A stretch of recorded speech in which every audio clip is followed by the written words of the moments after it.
ಗುರೂಜಿ ಜೊತೆಗೆ ಮಹಿಳೆಯ ಅಕ್ರಮ ಸಂಬಂಧ ವಿಚಾರವಾಗಿ ನಡೆದ ಗಲಾಟೆ ಓರ್ವನ ಕೊಲೆಯಲ್ಲಿ ಅಂತ್ಯವಾಗಿರುವ ಘಟನೆ ಉತ್ತರ ಕನ್ನಡ ಜಿಲ್ಲೆಯ ಸಿದ್ದಾಪುರ ತಾಲೂಕಿನಲ್ಲಿ ನಡೆದಿದೆ.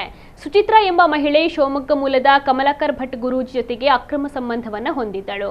ಸ್ವಾಮೀಜಿ ಜೊತೆ ತಾಯಿಯ ಅಕ್ರಮ ಸಂಬಂಧದ ವಿಚಾರ ಸುಚಿತ್ರಾ ಪುತ್ರಿಗೆ ಗೊತ್ತಾಗಿದ್ದು ವಿಚಾರವನ್ನ ತಂದೆ ಮಹೇಶ್ ನಾಯ್ಕ್ಗೆ ಆಕೆ ತಿಳಿಸಿದ್ದಳು. ಇದೇ ವಿಚಾರವಾಗಿ ಮಹೇಶ್ ನಾಯ್ಕ್ ಪೊಲೀಸ್ ಠಾಣೆಗೆ ತೆರಳಿ ದೂರನ್ನು ನೀಡಿದ ಕಾರಣ ಕಮಲಾಕರ್ ಗುರೂಜಿ, ಸುಚಿತ್ರಾ ಮತ್ತು ಆಕೆಯ ತಂದೆ ಲೋಕನಾಥ್ ಮತ್ತು ಸಹಚರನಿಂದ ಹಲ್ಲೆ ನಡೆಸಲಾಗಿದೆ.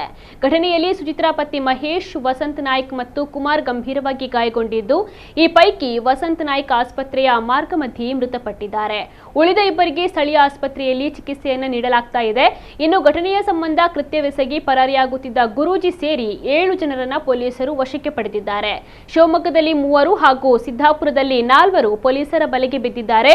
ಪ್ರಕರಣದಲ್ಲಿ A1 ಆರೋಪಿ ಸುಚಿತ್ರಾ, A2 ಆರೋಪಿ ಲೋಕನಾಥ ಚೌಡಪ್ಪ ನಾಯ್ಕ್, A3 ಆರೋಪಿ ಅಪರಿಚಿತರು ಹಾಗೂ A4 ಕಮಲಾಕರ್ ಭಟ್ ಸ್ವಾಮೀಜಿ ಆಗಿದ್ದು, ಘಟನೆಯ ಸಂಬಂಧ ಸಿದ್ದಾಪುರ ಪೊಲೀಸ್ ಠಾಣೆಯಲ್ಲಿ ಪ್ರಕರಣ ದಾಖಲಾಗಿದೆ.